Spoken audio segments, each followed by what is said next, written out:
गांव के किनारे एक पुरानी हवेली थी जिसे सभी लोग शापित हवेली के नाम से जानते थे। यह हवेली वर्षों से खाली पड़ी थी। कहते हैं जो भी वहां जाता है वह लौटकर नहीं आता, लेकिन इस बात का किसी को प्रमाण नहीं था। हवेली के बारे में तरह तरह की कहानियां प्रचलित थीं, लेकिन अब तक किसी ने भी उस हवेली का रहस्य जानने की कोशिश नहीं की थी। एक दिन रघुवीर नाम के व्यक्ति ने अपनी बीवी के देहांत के बाद अपने 4 बच्चों, 2 बेटे और 2 बेटियों के साथ उस हवेली में रहने का फैसला किया। उसकी आर्थिक स्थिति कमजोर हो चुकी थी और गांव में उनके पास और कोई ठिकाना नहीं था। गांव वालों ने उसे मना किया, लेकिन रघुवीर ने उनकी बातों को अंधविश्वास मानते हुए अनसुना कर दिया। हवेली में प्रवेश करते ही रघुवीर को एक अजीब सी बेचैनी महसूस हुई। उसकी बेटी रीना ने पहली बार हवेली को छुआ तो उसके शरीर में एक अजीब सी झंझनाहट हुई। वह एक पल के लिए डर गई, लेकिन उसने इसे नजरअंदाज कर दिया। रघुवीर ने अपने बच्चों को समझाया कि यह सब मन का वहम है। सबने अपने अपने कमरे चुन लिए और सामान सजाने लगे। रात होते होते हवेली के माहौल में एक अजीब सी सन्नाटा छा गया। हवेली में एक अजीब सी ठंडक थी, जैसे वहां हवा भी सांस लेने से डर रही हो। रघुवीर ने अपने बेटों करण और अर्जुन से कहा कि वे सब एक साथ रहें और एक दूसरे का ख्याल रखें। बेटियों पहली रात को ही अजीब घटनाएं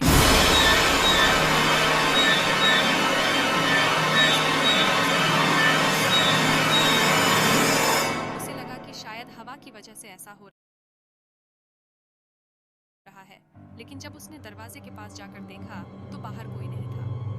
इसी बीच रीना को अपने कमरे से कुछ अजीब सी आवाजें सुनाई देने लगी। उसने अर्जुन को बुलाया और बताया कि उसे लगता है कि कोई उसके कमरे में चल रहा है। अर्जुन ने इसे उसकी कल्पना समझा और उसे सोने के लिए कहा, लेकिन रीना की बेचैनी बढ़ती जा रही थी। उसे लगता था कि कोई उसके पास आ रहा है, पर जब वह देखती तो कोई नहीं होता। दूसरे दिन रघुवीर ने गांव के कुछ बुजुर्गों से बात की और हवेली के बारे में जानने की कोशिश की।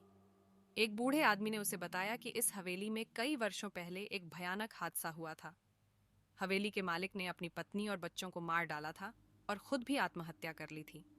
तब से इस हवेली में उन सब की आत्माएं भटक रही हैं और जो भी यहाँ आता है वह उनकी शिकार बन जाता है। रघुवीर ने यह बात अपने बच्चों को नहीं बताई, लेकिन उसके मन में डर बैठ गया था। उसने तय किया कि वे जल्द ही यह हवेली छोड़ देंगे।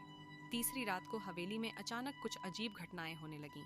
करण और अर्जुन को लगा कि कोई उनके कमरे में बैठा है और धीरे धीरे उनकी ओर बढ़ रहा है। वे डर के मारे चिल्लाने लगे, लेकिन उनकी आवाज बाहर तक नहीं पहुंच रही थी।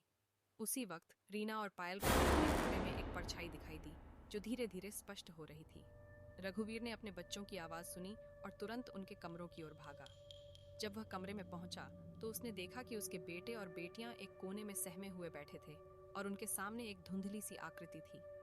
रघुवीर ने साहस जुटाया और बच्चों को वहां से निकालने की कोशिश की, लेकिन जैसे ही उसने कदम बढ़ाया वह आकृति और भयानक हो गई। रघुवीर ने अपने बच्चों को अपने पास बुलाया और भगवान का नाम लेकर उन आत्माओं से लड़ने की ठानी।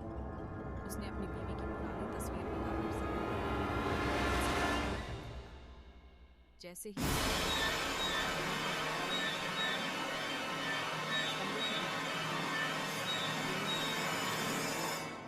और वह धुंधली आकृति और भयानक हो गई। लेकिन रघुवीर और उसके बच्चों ने हार नहीं मानी। उन्होंने अपनी माँ की तस्वीर को अपने बीच रखा और एक दूसरे का हाथ थाम लिया। अचानक हवेली के चारों ओर एक तेज रोशनी छा गई और वह भयानक आकृति गायब हो गई। लेकिन यह शांत वातावरण ज्यादा देर तक नहीं टिक पाया। अचानक हवेली की छत से खून टपकने लगा और फर्श पर एक अजीब सा संदेश उभर आया।